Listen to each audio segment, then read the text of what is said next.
different points in history when they might have succumbed to what was going on, and they might have even given in to division. There's certainly things that divide us all today from time to time. There was a great deal that could have divided the Cherokee people before our removal, and had we divided instead of united, it's that really basic concept, I wouldn't be here today as Chief of the Cherokee Nation, because there may not be a Cherokee Nation. Thank goodness there is a Cherokee Nation. We were feeling a lot of pressure from settlers coming into our lands, pressure from a new country, the United States, growing up around us, becoming a world power as time went by in the 19th century. We could have taken up arms against the United States, may not have ended well, but we thought better of it. And what we appealed to was a sense of reason, a sense of sharing a land, having our own, but sharing a world together. And that's something that takes some doing when you're a people that are as proud as the Cherokee are, and we're here before Europeans supposedly discovered the continent. It takes something to do that. We adapted our government in a way that was revolutionary. We went from a very decentralized government to a centralized government, a rule of law, a government based on the rule of law, which means you had to write down your laws, and you wrote them down in Cherokee. Why? Because 201 years ago, a genius named Sequoyah invented the Cherokee syllabary, allowed us to talk to each other, translate that into English, and talk to the rest of the world, and create a system of government that we still have today at the Cherokee Nation, which is a government based on choice, a government based on the rule of law, a government based on the Constitution. That works well when you put your all into it. It works well for the United States. It worked well and works well for the Cherokee people. We resisted that removal. There was a lot to resist, a lot to resist. A lot of encroachment on our lands, a whole history there, but I'll tell you this, back when they found gold in the hills of Georgia, that was something that was a tipping point for the Cherokee people. A lot of times when you find gold in your backyard, you say, oh, Eureka. If you're a Cherokee in the 19th century and you're surrounded by Georgia, you don't say, oh, Eureka, you say, oh, something else. Because you know that they want to come after your gold, and they did.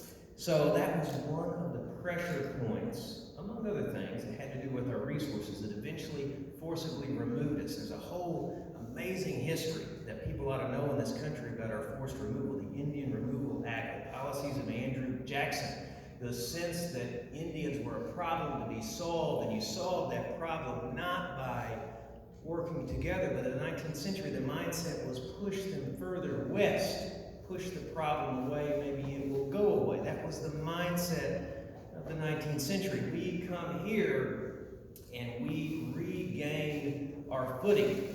We reestablish ourselves.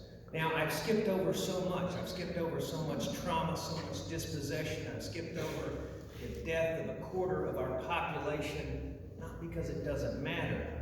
I've talked about that in front of this group. Actually, in 2019, I talk about it wherever I can. If I wanted to make sure that a young Cherokee knew something about her history, and I didn't have much time to tell her about it, I would not completely skip over the trauma of removal, but I would want her to know that her people, when they were knocked down, when they were nearly knocked out, when they were pushed across the map in an effort to eliminate them, that they pulled themselves back up, that they faced tremendous trauma, and they pulled themselves back up and created a great society. I would want that young Cherokee to know that, because that's the kind of lesson that I think can help a young Cherokee personally in their own lives, and it can fill them with pride about what their nation can do today, having survived such trauma.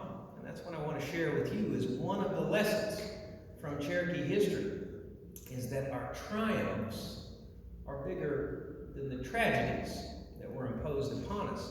Because if the opposite were true, we wouldn't be here. We are here.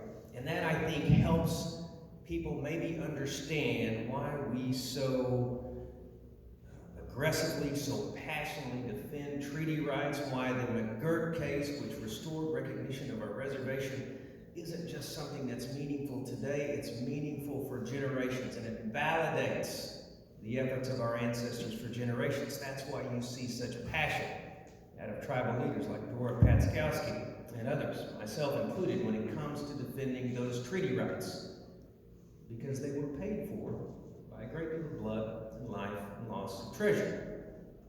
we're still here. Now, the other lesson that I have learned from Cherokee history, so you look at how we built ourselves back up in the 19th century after our removal, and then if you look at after the state of Oklahoma was imposed on the Cherokee Nation, and you see when we picked ourselves back up again, beginning in about the 1970s, when federal Indian policy finally changed, here's what you can discern. You can discern that the Cherokee people are people of great grit and determination. And I said we pulled ourselves back up, and that's true. But here is what is also inescapably true. We didn't do it by ourselves. We did it because we had the good sense to look around us and realize we did not live in isolation. We didn't live on an island, and that we had non-Indian friends and neighbors around us, and that we were wise, we would cultivate those friendships for the greater good. That is what we did before our removal, when we were resisting removal, when we were reaching out around the world and pleading our case and standing our ground. That's what we did when we rebuilt the Cherokee Nation after removal. That point of pride that I want young Cherokees to know about. I also want them to know that we did it because we reached out and had allies who were non-Indian friends and neighbors. And then when we were reconstituting ourselves in the 1970s, we didn't achieve that alone. We achieved that because we had allies. And I can tell you, if there is one part of the world where we had some of the strongest allies, both Cherokee and non-Cherokee, it's Bartlesville. Bartlesville figures so prominently into the story of the rebirth of the Cherokee Nation in the 1970s. Mr. Keeler and others from this part of the world engaged in some efforts, undertook some efforts they didn't have to do. They did it because being Cherokee was in their heart.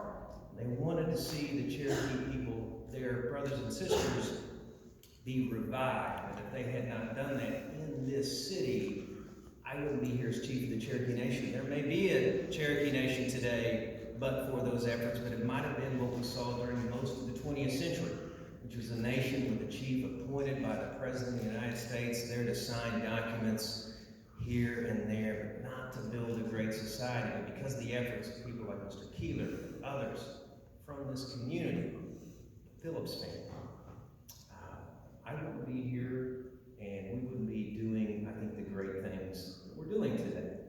So that's the other lesson, is that we have friends and neighbors. We've not done this alone. And that's another thing I want young people to understand, is that we don't get anywhere by ourselves individually or collectively. And the sooner we recognize that, I think the sooner we can start to understand what tremendous common ground we have.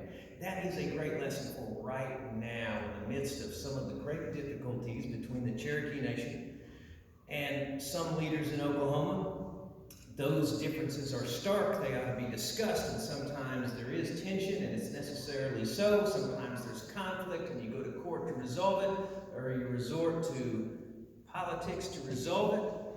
But we ought to remember, the Cherokee leader, the chief of the Cherokee Nation, I ought to remember it more, that we've got tremendous common ground with the people in this state who are not Cherokee, and we have for some time. We have to count on that as a roadmap for the future. So that's the other lesson that I learned. The third lesson has nothing to do with what I've just talked about, but it's been on my mind and in my heart lately. Cherokee Nation, we care about history. We want to make sure we tell our history because our story has been suppressed.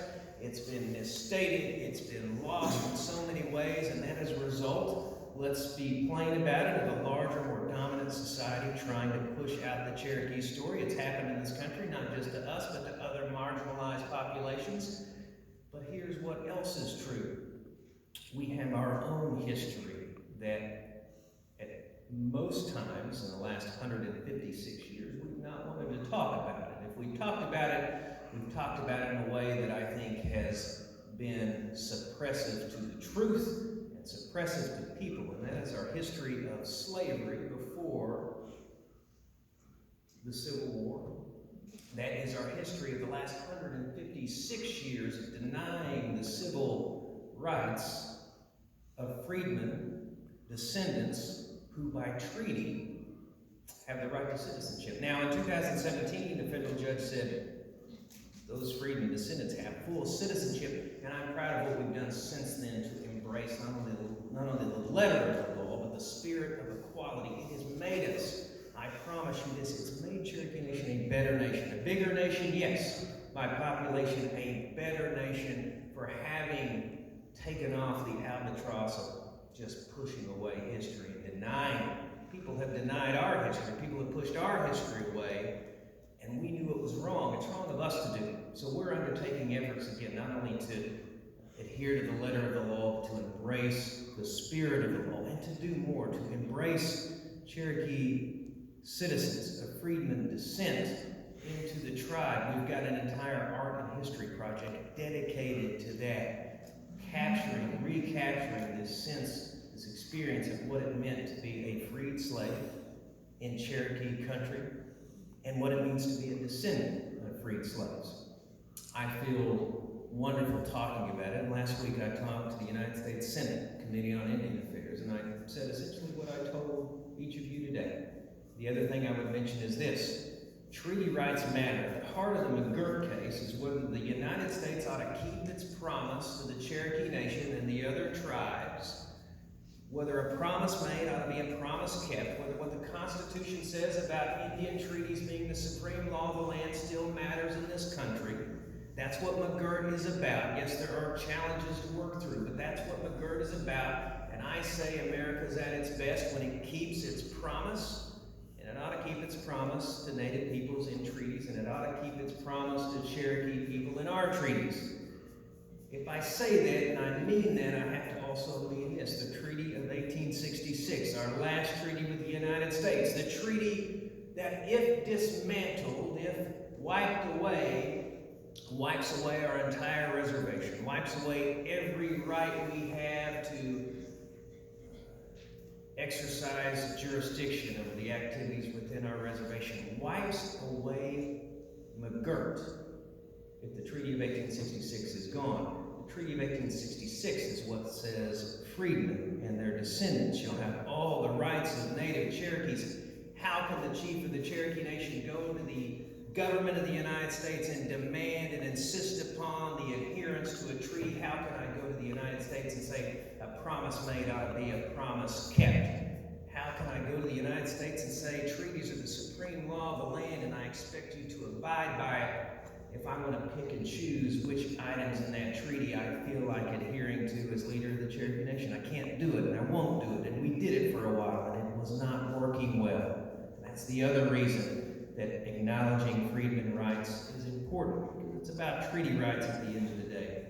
Folks, that's what's been on my mind lately, those lessons from Cherokee history, that yes, our triumphs are important. Yes, we had a lot of tragedy, but our triumphs eclipse our tragedy. And the second lesson is we didn't do this alone, that we need our friends and neighbors, and we need to understand that lesson today more, I think, than ever. And the third point is Cherokees need to make sure we look in the mirror when it comes to history, that we've done our job to tell our full story, even those chapters that are difficult.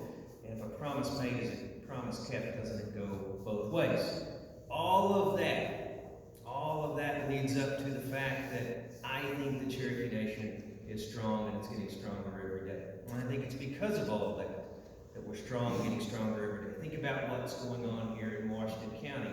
Down the road in Oshaleta, we had the $10 million health center that we built probably at this point close to 10 years ago, maybe a little less than that. We are expanding that expansion. It's probably the least told story in the Cherokee Nation, that we're expanding services for Cherokees in this part of the Cherokee Nation. And that expansion is going to create 12 new jobs, 12 new healthcare jobs. That's something to celebrate.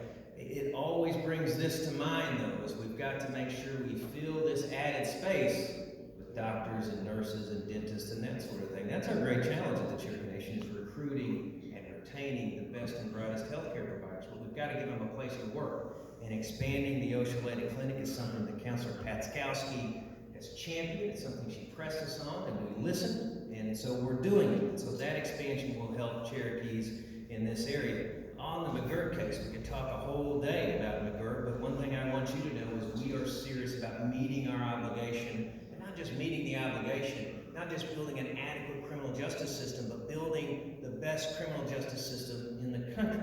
And we want to do it, and we're Cherokees, and I think we can do it. How are we doing it? We have put so far, thanks to the council lady and her colleagues, $30 million into expanding our criminal justice system. The state had about 113 years to do it. We, in the past year and a half, have done a pretty good job. Not just a pretty good job, I think we've done a wonderful job. We've added more marshals, more prosecutors, more victim services staff. We've got over 100 agreements with local law enforcement agencies to make sure McGirt works for everyone. Because what really matters is whether you go to bed at night and you feel safe, and you wake up and you feel safe. And if you don't feel safe, that you call the police and someone helps you when they don't care whether you have a Cherokee card or not. That's the way it can work, and it should work. And then the final thing of that is to make sure that system holds people accountable, rehabilitates those who can be rehabilitated, and overall respects the sovereignty of the various sovereigns involved in meeting this important obligation, including the Cherokee Nation. After all, it's in our treaties. Promise made is a promise kept. One of the most exciting projects we've got going on, and I'll close and answer any questions to the extent that there's time, is in Dewey. Thanks to Councilor Patskowski, she found a wonderful property, a former church, and we are turning that into a community center. It'll be a place that can be, I think, a hub of Cherokee life in Washington County. There's other organizations that also contribute to that, but I think this facility can be a very welcoming place. It can be a place to learn our language, to learn our culture, to gather for fellowship like we're gathering today.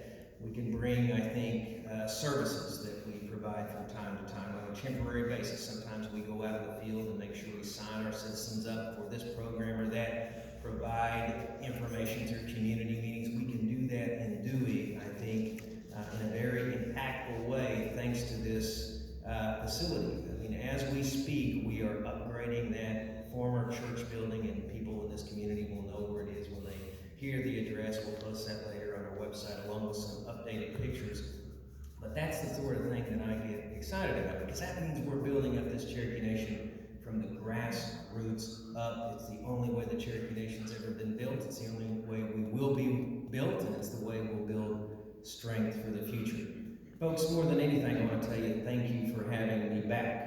This community means a great deal to me, not just because it's a community in our reservation. That's true, and I love all our communities. I've spent some time here. I've gotten to know some of the folks here. You've always made me feel welcome, and I will never forget that I wouldn't be here without the efforts of some very important people in the fine city of Bartlesville. Glad to answer any questions. Thank you all very much.